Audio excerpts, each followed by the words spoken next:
On behalf of Kathy and RJ and their loving families, I welcome you all here today for the memorial service for Kristine Ciesinski. We're all here to celebrate and honor Chris's life and to express our gratitude together for all that she has given to us. She's touched all of our hearts, and there are many. This room is full of loving hearts. And there are other loving hearts listening to this now in Idaho, Ohio, California, London, Korea, and beyond. Welcome, everybody. I do want to say a few words about the service because it's maybe not, it's maybe a little bit different. Just to give you an idea of how the service is shaped. We'll sing a few hymns together. We're going to sing a response together. You'll see those in the program. There are musical offerings and poetry, because we know just how powerful poetry and music can be. And as you've noticed already, there are translations in the program for you to refer to. And of course, there's going to be a chance for us all to share our reflections together. And we've set 3 places in the program for that to happen. One is called Her Mountains. One section is called Her Music. You'll see that in the program. And then finally, Her Place in Our Hearts. So here's the tricky thing. We all love Chris, and we have many, many stories to tell. So this service will be one place where we can share together, but as you know, will be a light reception afterwards, and then another place at the picnic where we can also share anecdotes and stories. So I'm going to ask you, I know it's going to be hard, but I'm going to ask if you could keep your sharing to maybe 1 or 2 minutes, so that more people can have an opportunity to share.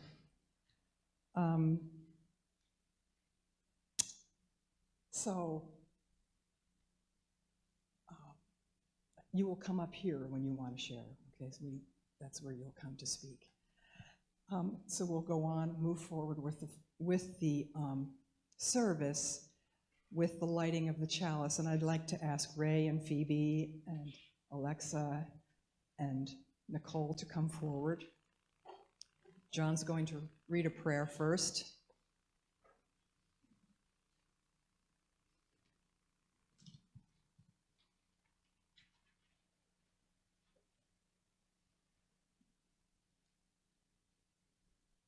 In our time of grief, we light a flame of sharing, the flame of ongoing life. In this time when we search for understanding and serenity, in the face of loss, we light this sign of our quest for truth, meaning, and community.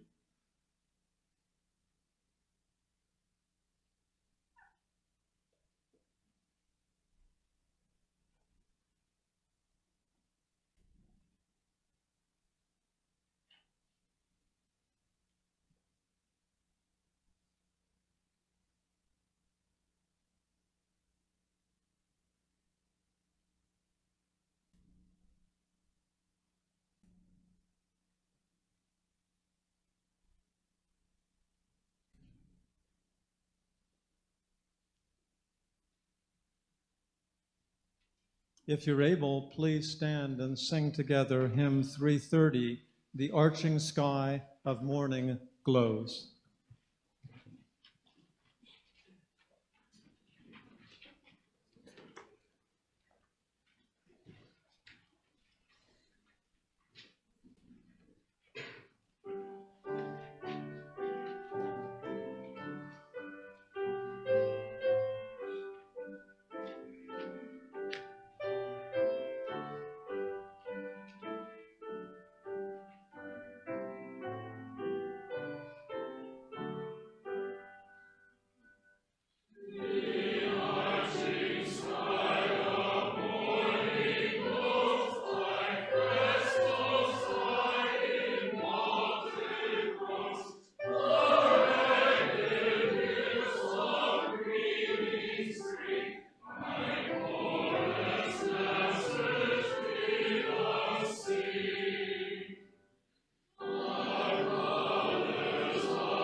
Siegfried Sasson was a British soldier in World War I and fought alongside my grandfather in France and Germany in 1917 and 1918. And for the remainder of his quite long life, he was a spirited anti-war teacher, lecturer, writer, and poet. And I take my phone out now because I half expect Chris to call and interrupt me. But in Sasson's idyll, which you'll hear, these words perfectly encapsulate the hope and the direction and the love and the light embodied by the memory of my sister-in-law. In the gray summer garden I shall find you. With daybreak and the morning hills behind you, there will be rain-wet roses, stir of wings, and down the wood a thrush that wakes and sings. Not from the past you'll come, but from that deep where beauty murmurs to the soul asleep, and I shall know the sense of life reborn from dreams into the mystery of morn, where gloom and brightness meet.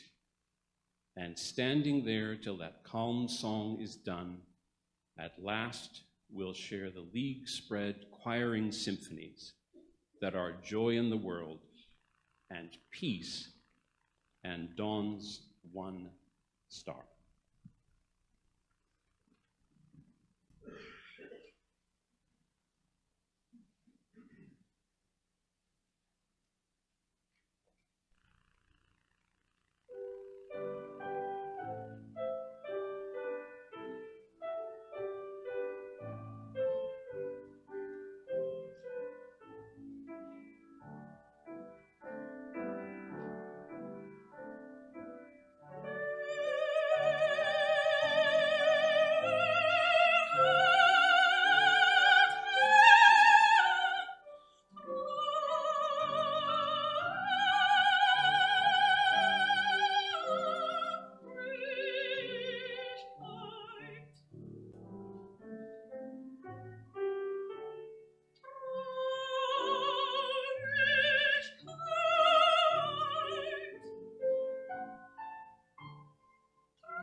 To my dear Chris, praise the Lord, O my soul.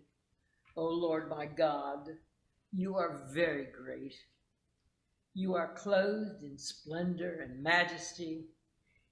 He wraps himself in the light, stretches the heavens out, and he lays the beams of his chambers on the waters.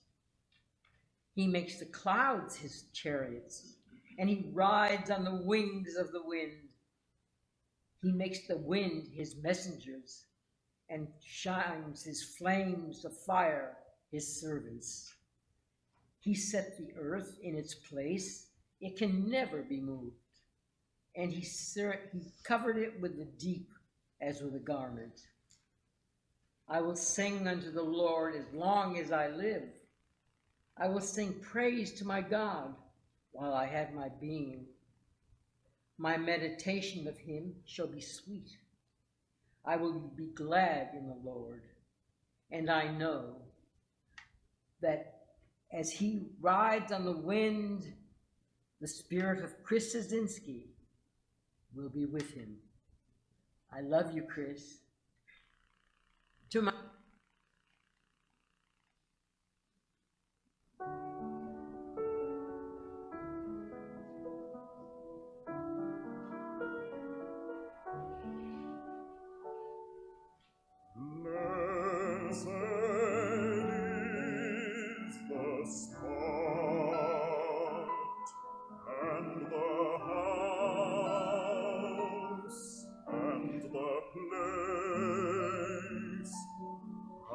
the city and the heart and the mountain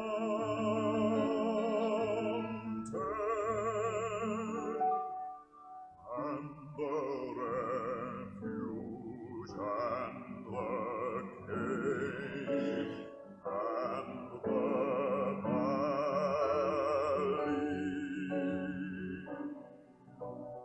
And the land and the sea and the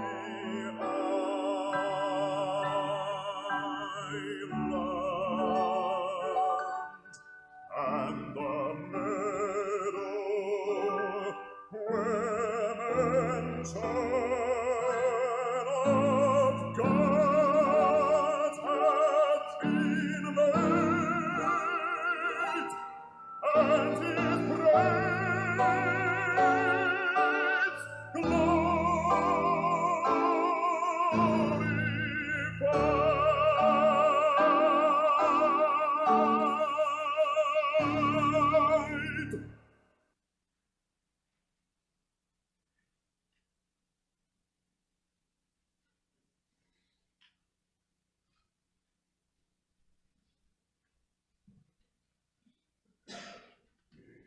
Oh, thank you, Norman. So this is a moment to share. So if anyone would like to come forward, I'm going to sit down and listen. But this is a good time. That was Norman Bailey, Kristine's husband, whom you just heard sing. And he asked the family to please read a letter that he sent us today. Dear family and friends, I'm sad not to be there to celebrate Chris's life with you. Chris poured out so much of herself to others that her treasure trove of love has gushed back in response to her passing. 2 memorial gatherings have already been held in Chris's name. One at a local church where Chris had organized a concert the day that she died, and the other was at the airport where the pilots and crew narrated Chris anecdotes. At least 2 concerts have been dedicated to her memory, and more are planned. During the first days following Chris's tragic death, I would instinctively think, I must ask Chris about that when I had a problem, but had to immediately retreat back into the knowledge that she had moved on to other planes of existence. Now, if our dogs Rocky and Chi-Chi do something amusing on their walk, I simply call out to them. I'll tell Chris about that when we get home. Chris loved to hear those stories about their shenanigans. Chris and I first met in Cincinnati 35 years ago when she was singing her first Wagnerian role, Eva, in Master Singers. And I was singing what was my 100-plus Hans Sachs. This time it was the baritone who took the soprano back home and not the tenor.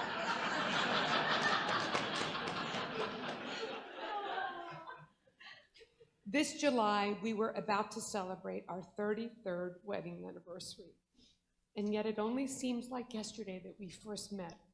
Sadly, we won't be receiving that telegram from the Queen congratulating us on our diamond anniversary. In the spirit of the occasion, I would like to share a short prayer with you. Know that the soul of a man or a woman is exalted above and is independent of all infirmities of body or mind. When it leaves the body, however, it will evince such ascendancy and reveal such influence as no force on earth can equal. Doesn't that just sound like Chris? All my love, Norman. And Norman, I know you're watching right now, and we love you too.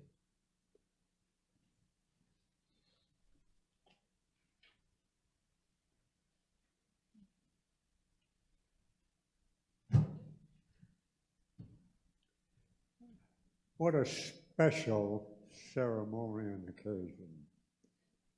I want to thank all you expert singers and the conductress who put on quite a demonstration for the absolutely magnificent, heartfelt performance. I want to tell you a little quick story. Chris and Norm were gracious enough to invite 10 of us of the Hanson, Ciesinski clan, and this guy right here, out to the Tetons for a week, no less, at their magnificent residence. And Chris said, how would you like to go up for a glider flight? I said, Chris, I would love it. Ever since I was about that high, I always dreamed about going up in a glider and how it might be. And here we are at 10,500 feet high. The Tetons, no, we were 11,500 feet high. And the Tetons are 12,500. And she said, Howie, how would you like to take the controls? I said, oh my God. Okay. So I had the stick, and it was just so absolutely inspiring. You could hear the whistle in the wind coming by the windows. It was just absolutely magnificent. So I just want to say, this is special. And you guys have, all those who are here, have made it so.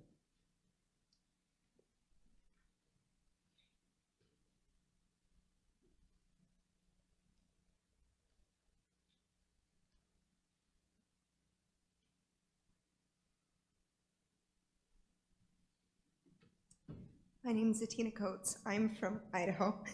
I was one of the very blessed to know Chris while she was there. You know, everything that Chris touched didn't turn to gold, but every person that she touched did. I know, speaking for all of us, we are so grateful that she loved those mountains and that they drew her to us. We all have an origin story, a story of how we met Chris and when we started being changed by her. It was life-altering. And even if I was the only one who had been changed by Chris, it was miraculous. And every day I am so grateful. I'm so grateful for that association because it changed my life in drastic ways that I never could have anticipated.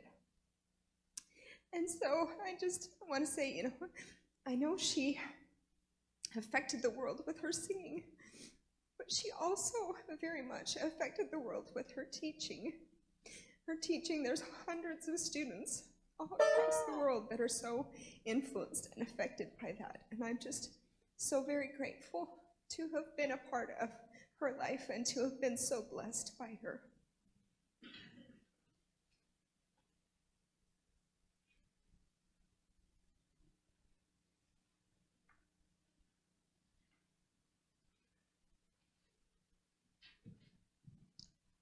This is a room filled with beautiful hearts who are all open and all have been touched and changed by the beauty of my sister's life. I speak now, I'll probably speak a couple of more times because I have thoughts about all of these aspects that we wanted to share. This is from someone who Chris befriended in the Tetons when she first arrived. And it was this strange, magnificent endeavor that Susan Eidrich and her husband Jean began with rescuing animals. And they housed them and fed them and cared for them, rehabilitated them. Many of them were injured and unable to survive on their own in the wild. And originally it was called the Wild Bunch Ranch. And so that's how we first got to know them. And it's one of the aspects of being in the Tetons, and especially in Teton Valley, Idaho, that was most meaningful to Chris. Susan is an incredible writer, and I wanted to read something that she posted at Chris's passing so that you could share a little bit in how Chris's attachment to the mountains meant so much to everyone who actually lived there and the community in Driggs and Victor, Idaho. Her email address was Sing and Soar, echoing her two great passions, opera singing and flying. She was a woman who lived her life with great intensity, a world-class opera singer who opened in most of the world's major opera houses. Her gorgeous and powerful voice poured forth from the depth of her, exquisitely modulated by her disciplined craft. An experienced, top-notch pilot, she took people on glider flights, like my Uncle Howie, to see the glory of the Grand Tetons. A beloved teacher, she helped her students find their voice, believing in them when they didn't yet believe in themselves. There's no greater gift than to give someone help in finding their voice, and thus themselves. When I, Susan, began more public speaking, it was Chris I went to for help, which she gave freely and unstintingly, lessons of warmth and toughness. She didn't tolerate sloppiness. An animal lover, she was involved with Earthfire, which is the successive name of the Wild Bunch Ranch, Earthfire Institute, from the beginning. We wouldn't be where we are without her, or perhaps even in existence. In the early years, we put on 3 galas featuring her star power. She arranged for a Steinway piano to be brought up 5 hours from Salt Lake City for the quality she demanded for a performance. And the company gladly donated it all. She recruited talented accompanists as she sang with photos of our animals on a screen behind her, choreographed to the music. One example you see is over there, the beautiful picture of her in the red, with her wings spread, and a wolf at her feet. The wolves at Earthfire are able to be visited up close and personal by the visitors to the Institute. She recruited talented accompanists. She swept onto the floor in full opera regalia, commanding attention through her sheer presence even before the liquid notes filled the room. People were sobbing from the pure beauty of it all. We received donations and long-term donors from those galas that helped sustain us since then. As we grow and share the beauty of the animals with people around the world, her voice and spirit is behind it, singing and helping us soar. She died in a plane crash, soaring above the Tetons. The entire valley was in shock. How could so vibrant a presence be gone so suddenly? The entire valley is in mourning. Her warm, generous spirit touched people everywhere through the many organizations she helped. I'm going to take a little digression here because I found a list when I was visiting just now of not one, not two, but almost 3 pages of animal organizations that my sister donated to and loved. So anyone wants a specific one, I have the list. I have the list. Okay, back to Susan. Chris hosted intimate, magical musical evenings in her home with her husband, Norman Bailey, who we have just heard. Equally talented sister and musical friends, creating lifelong memories. Her one failure was as a bear trainer. Hopelessly in love with animals, she thought she would try her hand at interacting with ours. They actually have some grizzly bears who live there at Earthfire. She came to try, but around animals, all her self-discipline failed. She loved them so much that they took advantage of her, and she couldn't stop herself from letting them get away with things. With characteristic, clear self-assessment, she said, "I suck at this." Chris, you are missed so much by so many. Your gorgeous voice and spirit no longer lighting up the world, but trite as it is, that phrase, "she died doing what she loved," is true. And until then, she lived with enough passion for several lives, along the way inspiriting and inspiring others and bringing joy, beauty, kindness, and clarity wherever she went. Safe travels, our friend. We will feel you soaring over this beloved valley of yours and hear your song on the wind.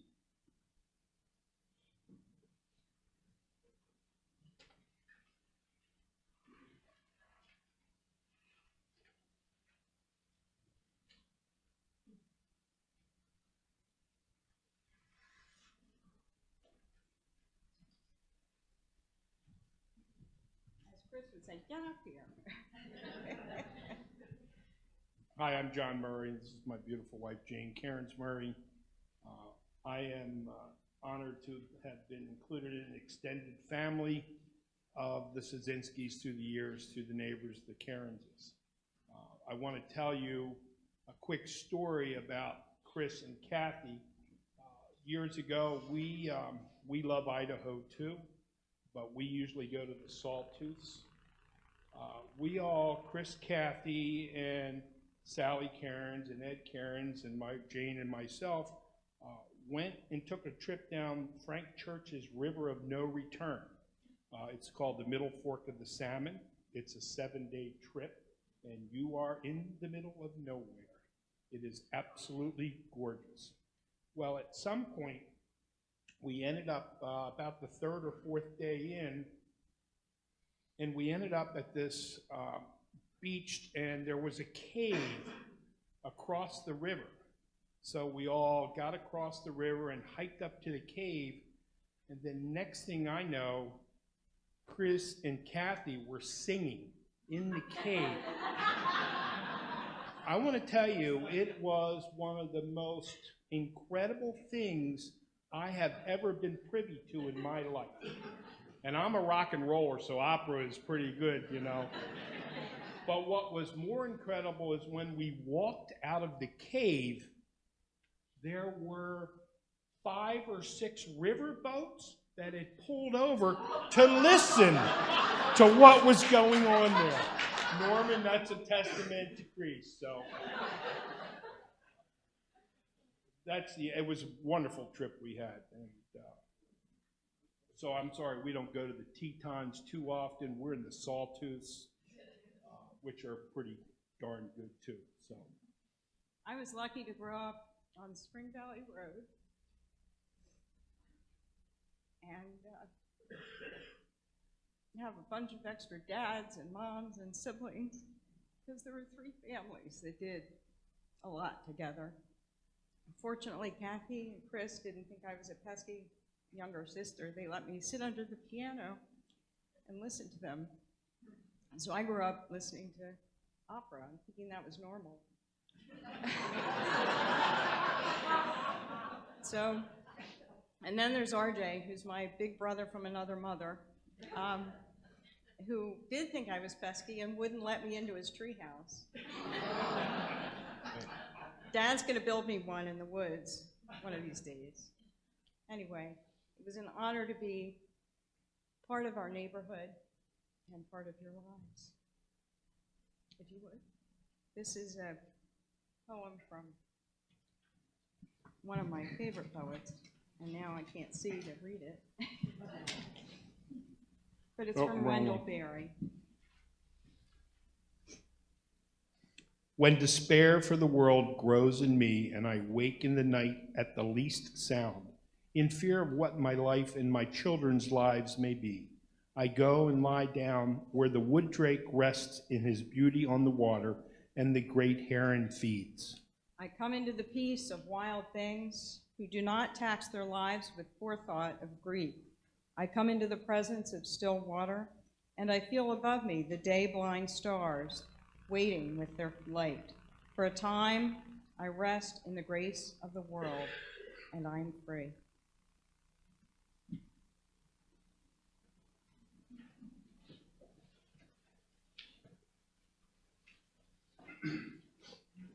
I didn't know this was happening, so I did not prepare anything.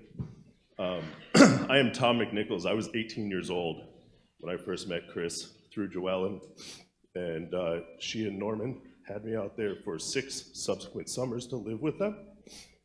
I studied with them, did everything with them. I met nieces, nephews, the entire family, and there's 1,000 stories I could tell. I will not tell the one about flying inverted when she forgot to stall and leaned out of it. There were a lot of hours up there flying in those mountains with her. And as she said at the end of one of her videos, risk can be, what was the word she used in that, Peter?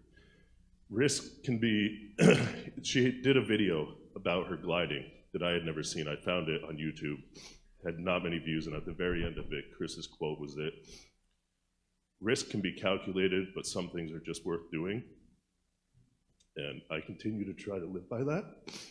She taught me a whole lot from the time I was 18 to 25.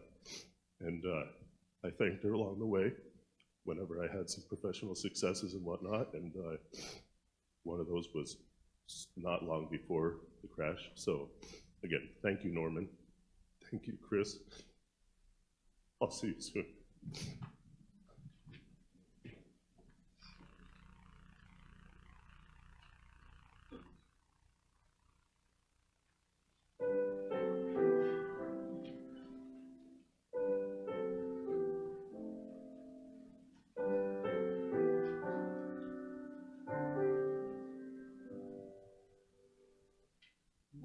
Still and slow, deep inside, oh,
We have another moment of another segment for reflections, her music.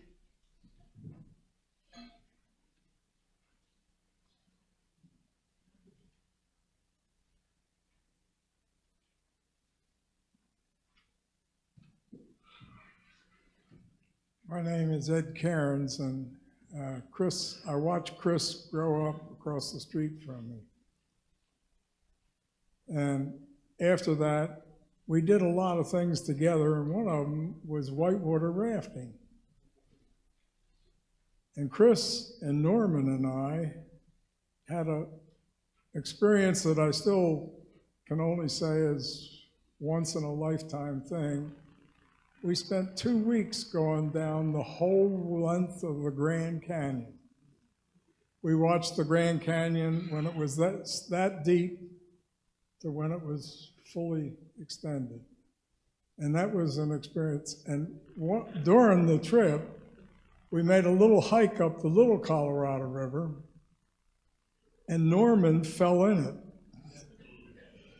And he couldn't get out. And I grabbed him and pulled him out, and now every time I see Norman, he congratulates me for saving his life. Thank you.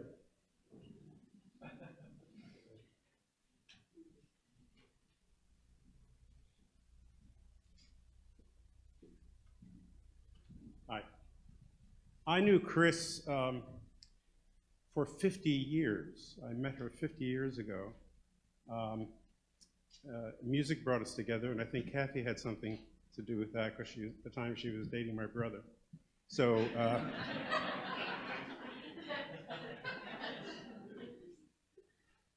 but whoever it was that brought us together, Chris, like everyone in this room and everyone who's listening, had an amazing, deep impact on me. We spent a lot of time together over the course of probably 10 or 12 years after we met, maybe more. And those were really formative years where Chris she was an adventurer, you know, until her last day. And she would explore things that were just mind-blowing to me and would sort of drag me along in her wake, sometimes very willingly, and sometimes skeptically. So I just want to share one of the things that probably brought us together was pasta. Chris loved pasta, as anyone who knows her knows. And just a quick story, she had this uncanny ability to sense when there was cooked pasta within a 50-mile radius. I come from an Italian family, and she was often at our house for these big festas. And one time this is the God's honest truth, we were walking up to the front of my house, and outside the front door, she said, "Oh, wow, there's pasta in there." And I said, "Well, it's an Italian household. You know, there probably is pasta in there." And so we went in and went to the kitchen, and I just thought, well, you know, there's no pasta out, so I guess it's in the fridge. So I went in the fridge, could not find it. She says, no, there's pasta in the fridge. And I said, okay, you know, go look. And she dug into the refrigerator and found this bowl of pasta that somehow was some leftover thing that, I don't know how old it was, it didn't matter. And Chris, you know, consumed it with the relish that she used in everything she did in her life. That's a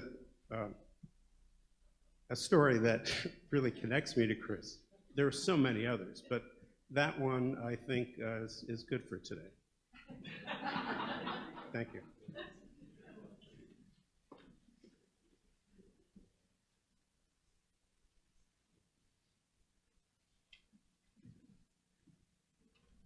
I'm Oriole O'Neill. I was in the magical group with Chris at Newark High School. And as seniors, she was already directing us in a rehearsal. And one day she said, as probably any music teacher would tell you, you don't slide up to the note, you land on top of the note when you're going for a high note. And all through my life, I have heard her voice as I go for the high note. And she has been with me my whole life. Thank you.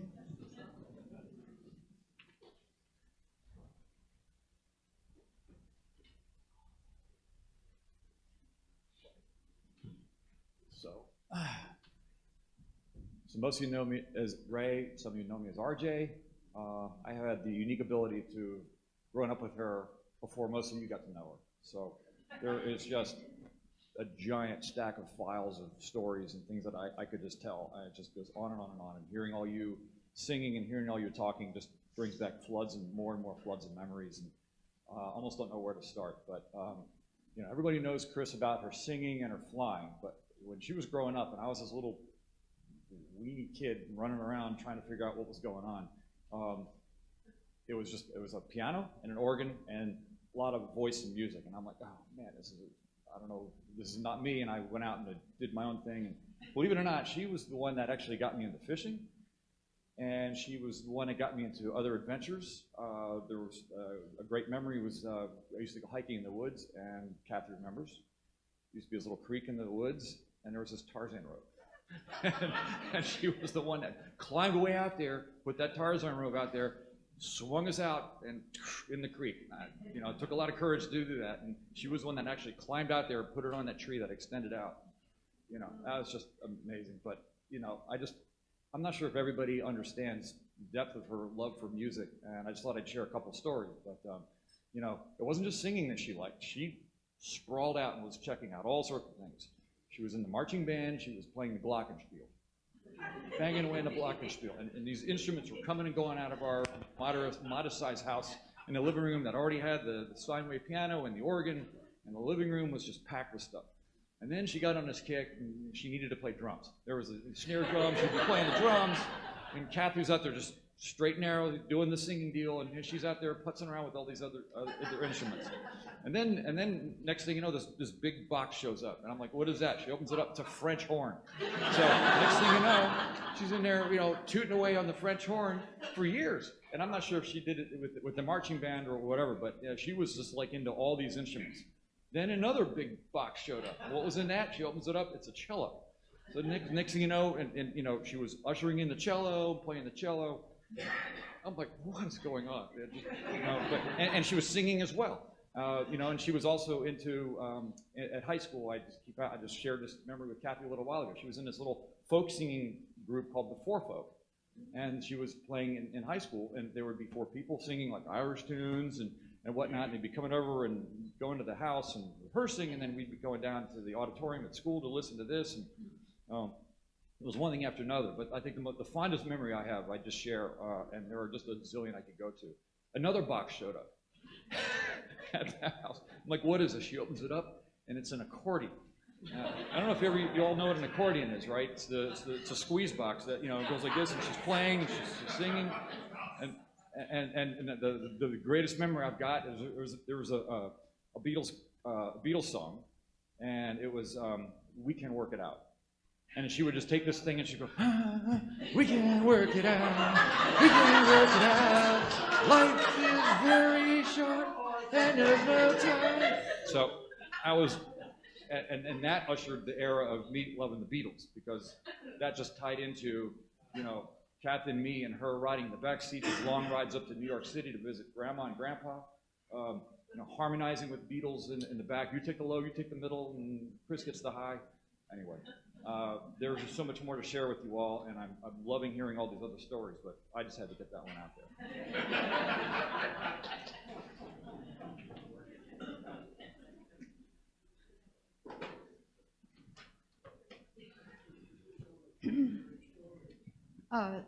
The lady who spoke before Ray mentioned landing on top of the note, and so that has spurred me to extend a comment in that direction. My name is Mary Ann Ballard, and I was a graduate student at the University of Pennsylvania in the early 1970s and wanted to put together a madrigal group.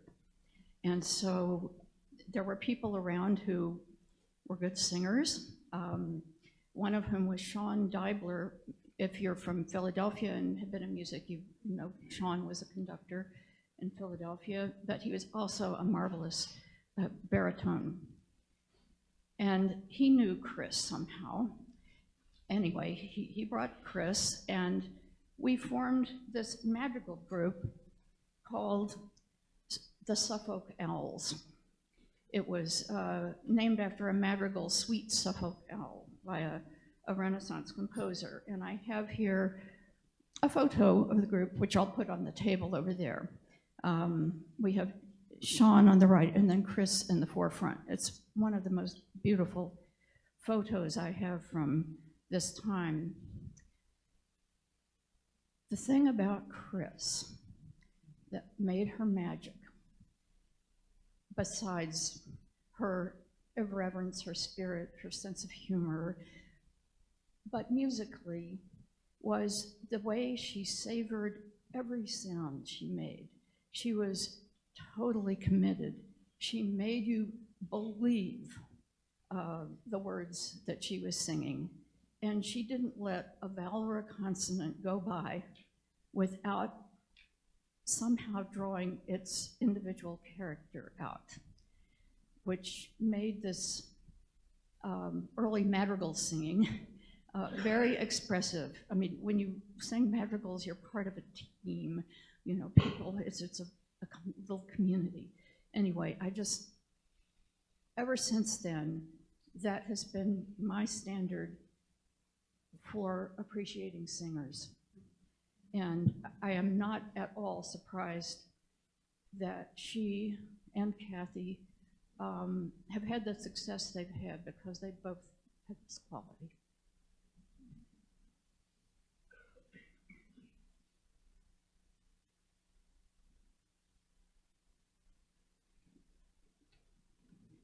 We'll close this portion of the program and move forward. There is going to be one more place for sharing at the top of the third column there, but we'll close here.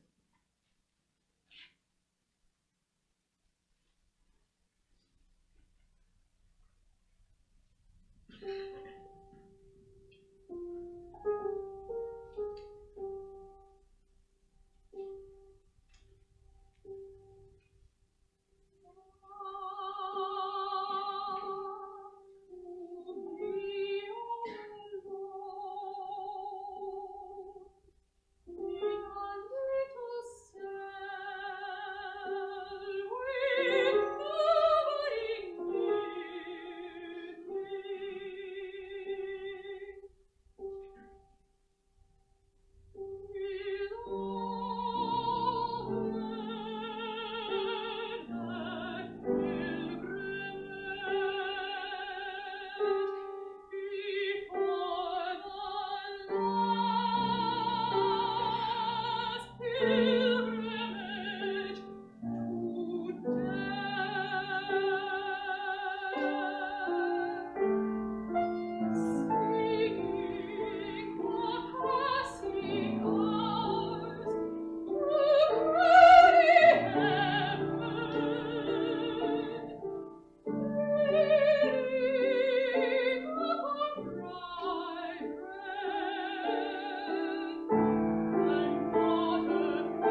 If you'd like to follow along, reading the poem, it's on the back of your program.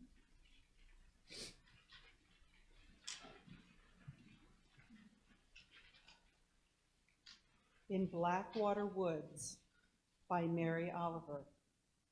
Look, the trees are turning their own bodies into pillars of light, are giving off the rich fragrance of cinnamon and fulfillment. The long tapers of cattails are bursting and floating away over the blue shoulders of the ponds. And every pond, no matter what its name is nameless now. Every year, everything I have ever learned in my lifetime leads back to this. The fires and the black river of loss whose other side is salvation, whose meaning none of us will ever know. To live in this world, you must be able to do three things.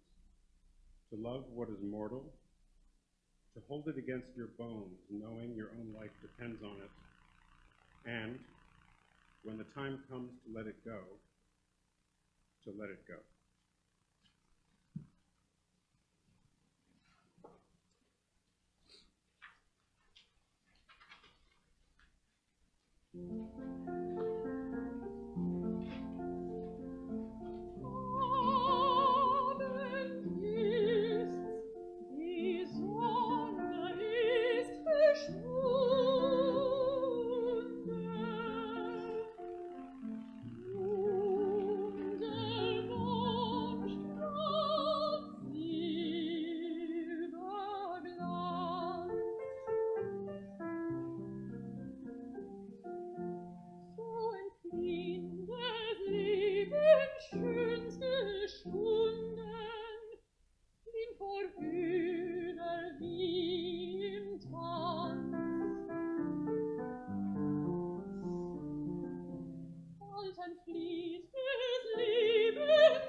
Our last time for reflection together is called Her Place in Our Hearts.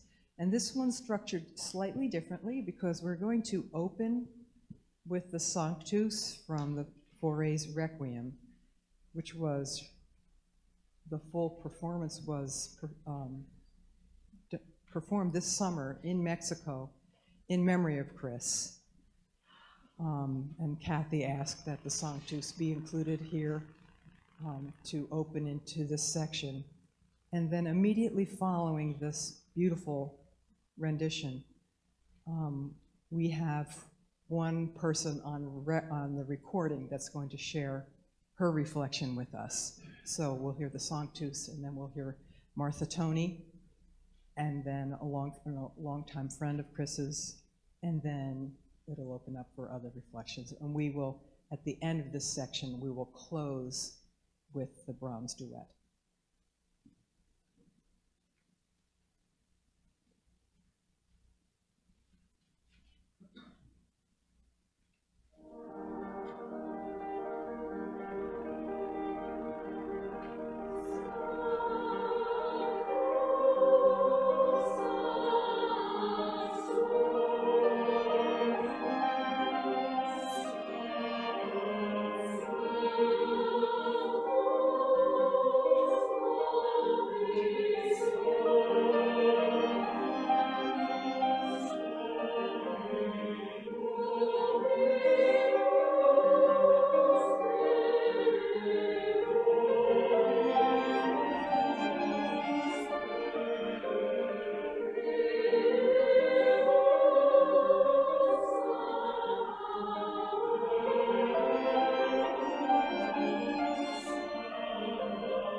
Greetings, this is Martha Tony. It is a pleasure today to be with you, celebrating the life of an extraordinary human being, Kristine Ciesinski. Our friendship goes back well over 40 years. As a matter of fact, I can point back to 1976, an eventful year, not only for the birth of America as we celebrated the bicentennial of our country's birth, but also in some ways the birth of a lifelong friendship with Chris and Kath. and the joy that we led together over the many years along with my friend Rita Golden. We were there in 1976 for a celebration in Leadville, Colorado, of a production of Baby Doe. And somehow Chris and I were in a chorus kicking up our heels. I was Silver Dollar. I can't really remember the part that Chris did, but the whole point of our being on the stage was to see how high we could kick our heels over our heads. Now, Chris was a lanky person and had long legs, and for her it was no big deal. She could kick so high. And we used to laugh ourselves absolutely silly over my standing beside her and barely getting my feet to go more than 6 inches off the floor. And we reenacted this scene for our friends over the years many, many times because it was just hysterically funny. And one of the most beautiful parts of Chris was her sense of humor. Her ability to just really not only laugh at herself, but just to laugh, just to have a good time. And so one of the things that summer we did was celebrate the day that I angrily thrust my foot through the dressing room wall and left a big hole in the wall. And so Chris and I together decided we would paint a frame around it and just leave it there, which we call the hole in the dressing room wall. These were things that we did that just brought us closer and closer together and enhanced our friendship through the years and left us with memories that we carry still today. In some ways, those high kicks of Kris Ciesinski was representative of who she was. She was a high-wire act, full of life, and I mean real life, abundant life. She would have never done anything ordinary. She wouldn't have lived ordinary, and she would not have died ordinary. She would have always chosen to have soared into the blue sky, and she would have taken any challenge on that life gave her. Without fear, she would have faced it. And there would have been no other option for my friend Chris. John Henry Newman said, and I quote, "Growth is the only evidence of life." The ancient writer Seneca expressed it another way, and I quote him, "Often a very old man has no other proof of his long life than his age." End of quote. I think many of us think that a good life is a long life. It's not a good way to think. Quality of life is not measured by years. Life is measured by quality, by contribution, by love. We mostly all live very fragile lives, as the poet Keats says, like a dewdrop on its perilous way from a tree's summit. But not our Chris. Chris didn't live with fragility in mind, but she lived with full awareness that to live life was to risk. To live life was to grow. And to live life was not to measure life by time, but to measure life by eternal joy. The kind of life that Jesus offered us in John's Gospel when he said, "I am come that they may have life and that they may have it more abundantly." And that same John who wrote that gospel later in his revelation wrote these words, "See, the home of God is among mortals. He will dwell with them, and they will be his people, and God himself will be with them. He will wipe every tear from their eye, and death will be no more. Mourning and crying and pain will be no more, for the first things have passed away. Chris, you've shown us how to live abundant life. You've taught us to kick high, to soar high. You've shown us that life is not measured by years, but rather the intense joy of now. My sweet friend, kick on, kick high. Remind us always that growth is the true evidence of life. We love you. Amen.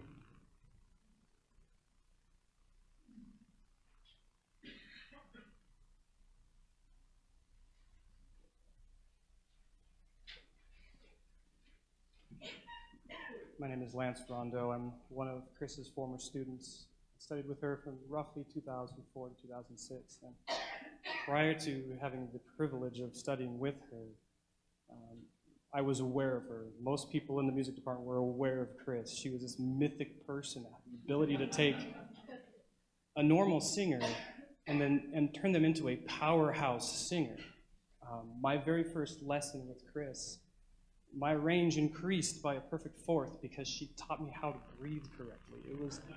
She could see in you what you couldn't see. And she had this keen ability to extract it and teach you what you could do. And when we couldn't have confidence in our own abilities, we could lean on her confidence in us as we slowly grew to understand the abilities that we had within us.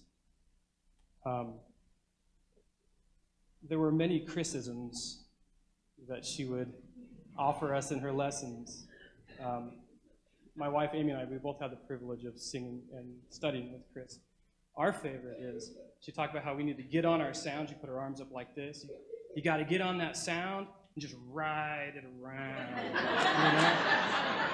know? She's on a motorcycle, you know, just Chris, yeah, Chris, you know.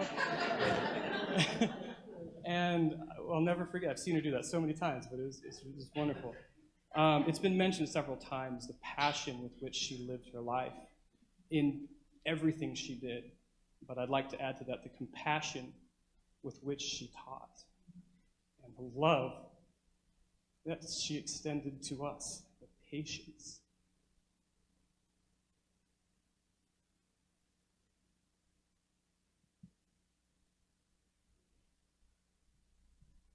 She was a powerhouse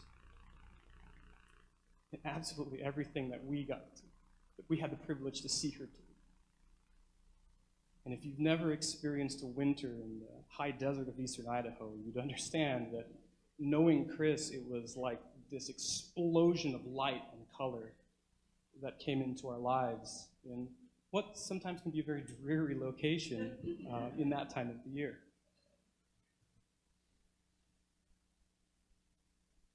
Kathy, when you read, was it Susan's words earlier?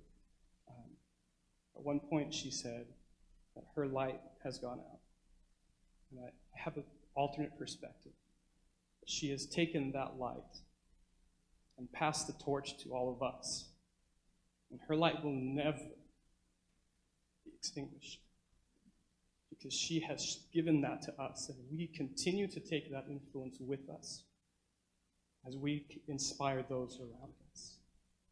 I know we all have been touched deeply by Kristine Ciesinski, and that we all love her very deeply, and we miss her very much. But I know that the light that she brought into this world will never be extinguished because we carry it with us everywhere we go. And the passion with which we live our lives is a reflection of the passion and the compassion that she poured into us. Thank you.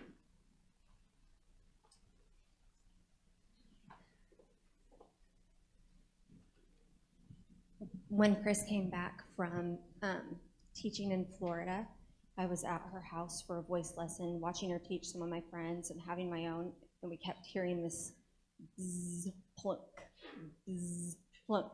And so we stopped and we noticed it was when we looked closer, it was a dragonfly, and it was running into the window, trying to get out. And Chris stops and gets up from the piano with a piece of paper, and where most people would go, you know, roll it up and whack, Chris takes the paper and puts it up to the dragonfly, and she's in perfect Chris style. Come here, Lovey. Come on, come on. Come on, Lovey, let's get you outside.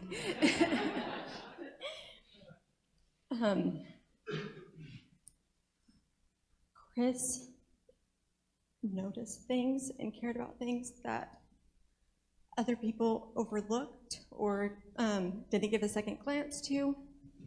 And she saw the beauty and the value in them. And it was because of the person that she was. And some of my favorite moments were watching her sing, because she was radiant, like she glowed. And it wasn't because of her voice. Her voice was gorgeous. It was because of like her heart. It was because of her heart. You could see into it when she was in her element, performing and just doing what she loved. You could see into her heart and who she really was. And I know that I'm just like a speck in like a sea of people who she touched and who she loved. But I feel like my heart's more beautiful from having her in my life. And I'm so grateful for her. And I love her.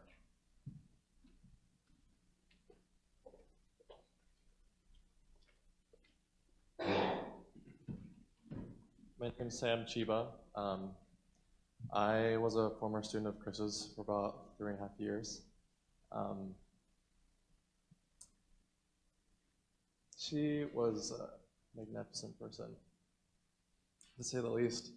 I met her through a friend of mine, Emily Hansen, who was a fabulous soprano, and I thought to myself, man, she knows what's going on. She knows how to sing. Like, I need to study with whoever she's studying with. So on my second semester at BYU Idaho, I started studying with Chris, and my life changed, just as many of yours have as well. It's because of her that my good friend Anna Kamas and I were able to get into one of the top music schools, voice, and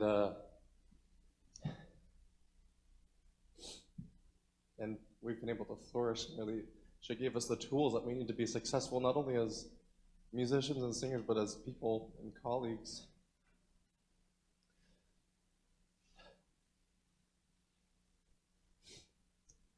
She's the kind of person that,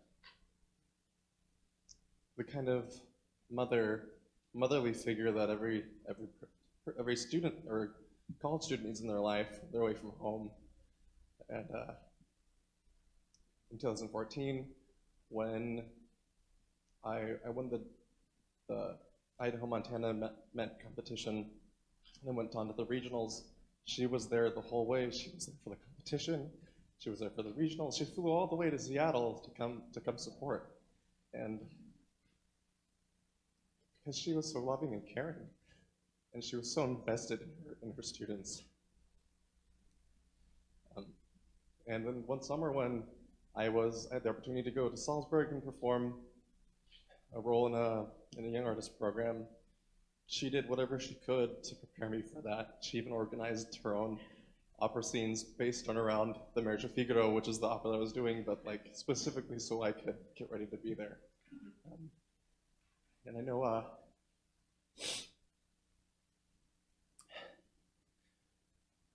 she didn't really have any of her own children, but she was a mother to all of us that studied with her. I'm so grateful. I'm so grateful for her impact on my life and everyone else around me.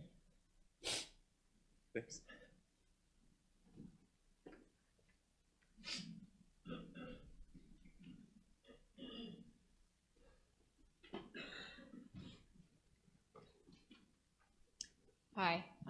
Cindy Wilson-Risco, a longtime friend of Chris's. And I'll start out with Irving Berlin's quote, "The song is ended, but the melody lingers on." Our friendship song began in 3rd grade.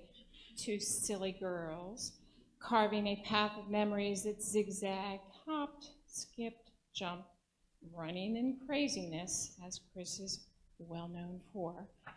Learning the ropes of childhood, Chris literally taught me to swing from that vine, that tree vine in her woodsy backyard neighborhood, the Tarzan one, challenging me to grab my inner courage and overcome my very real fear of heights. Then there were the front flip lessons off the diving board that she and her dad had already mastered. So of course, they encouraged me to push my physical boundaries and just do it. I think Nike stole that slogan from Chris. Life to Chris was meant to be truly lived and definitely adventurous. We keep hearing that word. Our journey together growing up was an eyes wide open experience. In spite of Chris gifted with perfect pitch, she easily tolerated my sitting next to her in church choir. Knowing we were escaping to the Greasy Spoon to have gooey cinnamon rolls after practice. That kind of eased her out of the fact that we did not have perfect pitch like her. Then, totally out of my comfort range, she talked me into taking voice lessons from the same woman that worked with her. Needless to say, this was a fleeting experience for me. Chris was always trying to stretch the boundaries of the possibilities of what one can do, moving in any direction to raise the bar of living with ultimate passion. Yes, Chris, our friendship spanned 60 plus years of special memories. Singing with the Beatles, there they are, laughing with Laugh-In, camping at Camp Takwa, Keeper of Secrets, my wedding soloist, and so much more. Here's to you, my friend, a sunflower of legacies in my heart.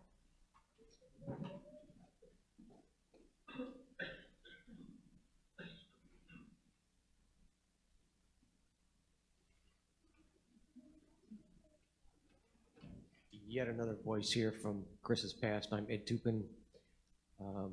I first met Chris in junior high school. My younger sister started an elementary school band, and I was there babysitting her. The band director takes a look and sees this kid sitting in the audience of one, and says, "Wouldn't you like to do something?" Like, well, okay. Here's this horn. You blow in here, and you put your other hand here, and here's the keys, and you know how to read music. Start playing. I get the junior high school band, and there's Chris playing first chair French horn, and I'm here at the very, very other end of the row. But that's where Chris, first, many of you have talked about her teaching. Chris says, "Ed, hang in there. You'll get it. Here, let me show you how it's done." And she did. And so Chris and I, at one end and the other end of French horn line, all the way through junior high school and high school.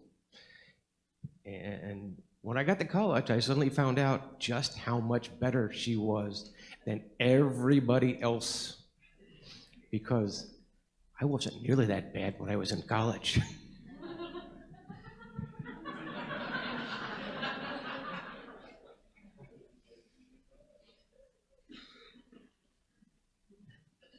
So, very briefly, I came to know Chris in a different path through my beloved professor, Kathy. I was at a time of transition. I wasn't sure what to do. Kathy introduced me to Chris, and I was going to follow her from Eastman to Florida State to work with her. And then, of course, she made the decision she couldn't leave her beloved mountains and Rocky and Norman and Chi-Chi, and so she called me up. And, I was just a student singer who Kathy had said, had some talent, and I wanted to work with her, and she called me up and said, "Come to the mountains and come work with me." if you want to make the decision, and was without hesitation, I said, absolutely. I canceled my enrollment at FSU, and I went to Idaho.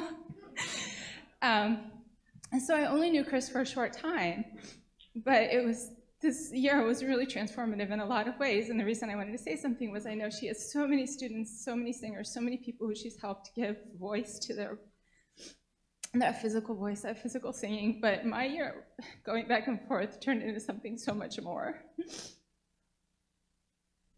And even in that short year, I mean, Kathy knows it was a time of transition for me as well. And what Chris did, I mean, she took me up in her glider. She pushed me in every way. She talked to me late nights about so many more things than just singing, about just being a person, about living your fullest life, about just being free and joyous. She let me take the Jeep or truck, whatever it was, and go out into the backcountry, like 10 miles to a trailhead, you know, not worrying about the fact that I was a city girl and had no idea what I was doing, except one day she and Norm said, you know, we heard you, because Driggs, Idaho is a small town. They said, we heard you were out. I don't even remember where it was. I said, this is pretty far back. You know, it's bear country. I said, yeah. And they said, here's a big can of bear spray next time. Which I took out and promptly sprayed myself in the face with. So. But it didn't stop me, and it didn't stop her. And so I spent days watching her teach her students. I spent days singing with her and hearing her stories. I spent days on my own in the mountains and with her dogs. And I have to say, one of the reasons I think she embraced me so fully was that her dogs liked me. And so she thought I was a good person. After I left that year, actually, I left singing. And it was a good... because of Chris and Kathy and that path, it was a really good, positive thing. It took a few years to realize, but I'm in a very happy, successful place in my life now. And I think about Chris and that year all the time and how it gave me that sort of comfort and strength to be myself, my true self, along with opening up my voice. And I was singing better than ever at the end of that year, I have to say. So I just wanted to share that.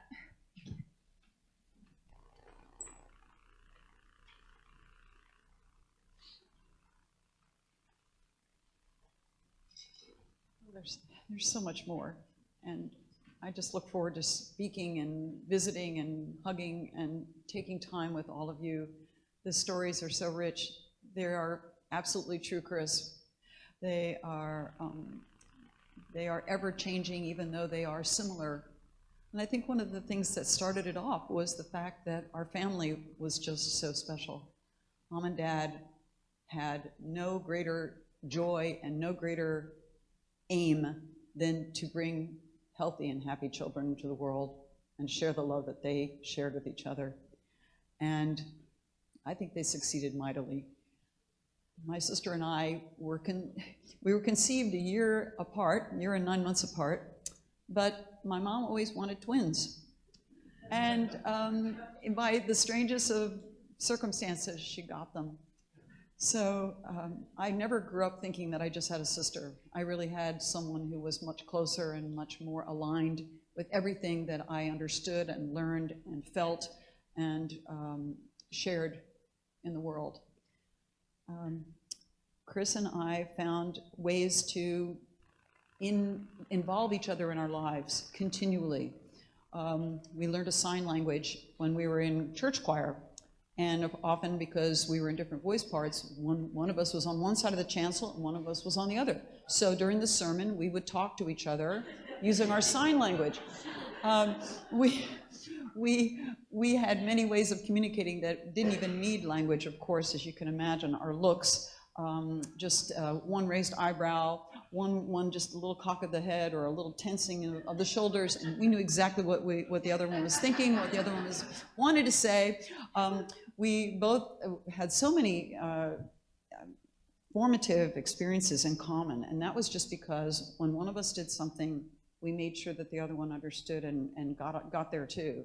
So one of my very pivotal moments was when Chris was at Boston University with Joelle, and in the summertime she took this well, she actually convinced one of the teachers to run a summer course.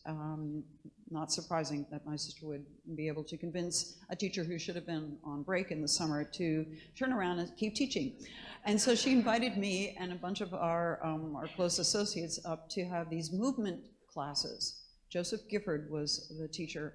And so we learned how to be expressive with all different parts of our body. That was one of the wonderful exercises he gave us. So we were particularly fond of the angry toe, which was a good substitute for expressing anger in other very socially unacceptable ways.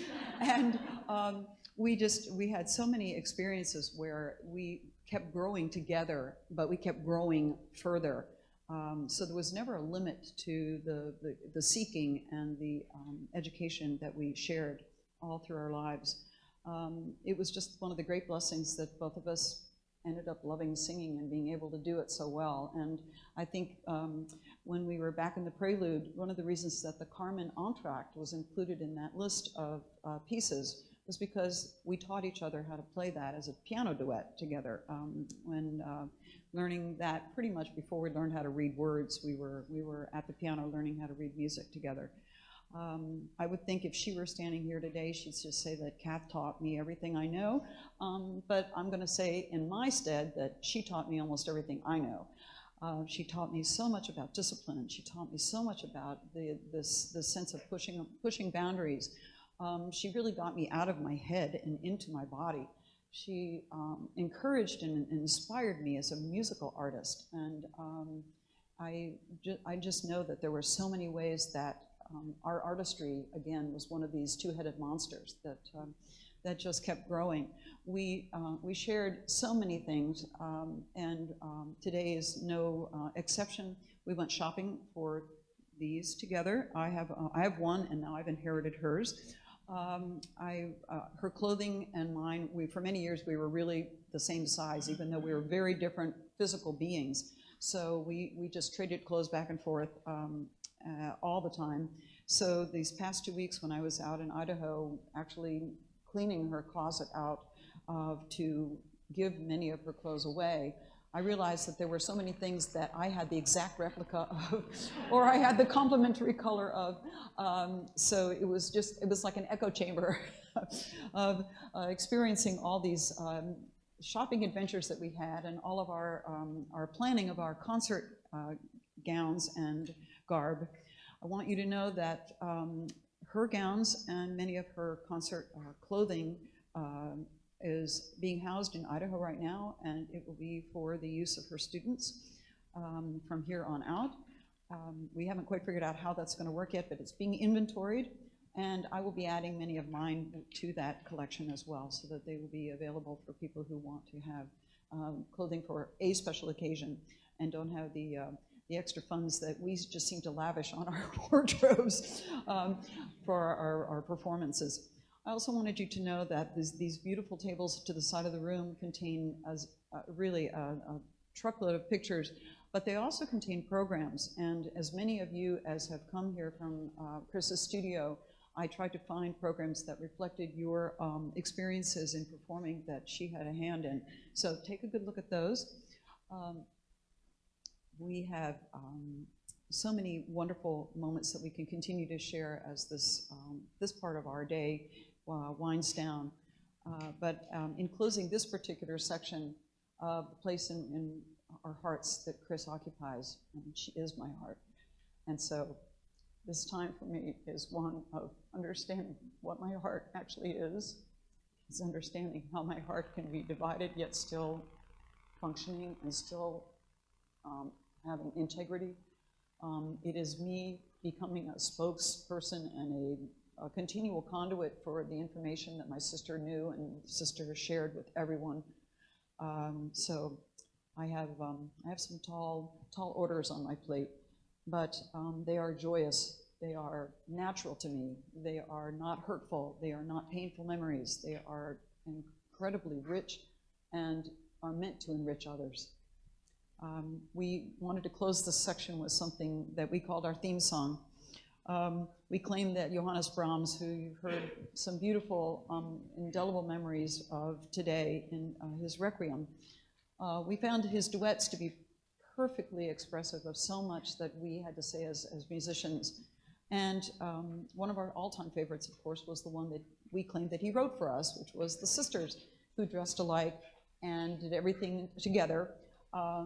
Just as perfect closure to this part of our celebration of my sister.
As we forgive them that trespass against us.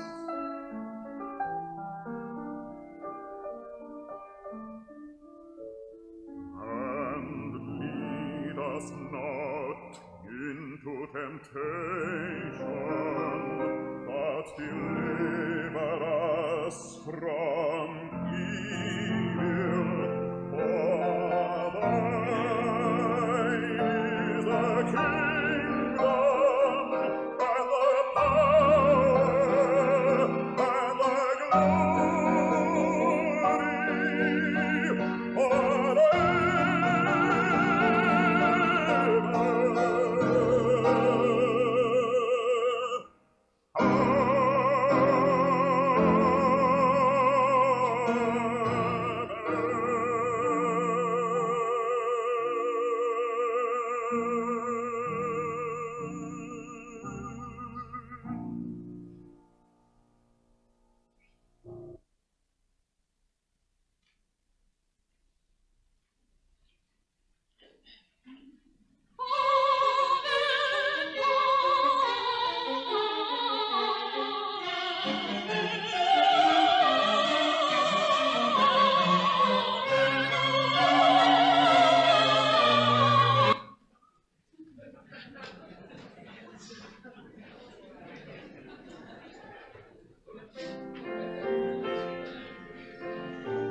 We would like to lead you. We would like to lead you in all speaking this last poem together, from Little Gidding from the Fourth Quartets by T.S. Eliot. What we call a beginning is often the end, and to make an end is to make a beginning. The end is where we start from. We shall not cease from exploration, and the end of all our exploring will be to arrive where we started, and know the place for the first time.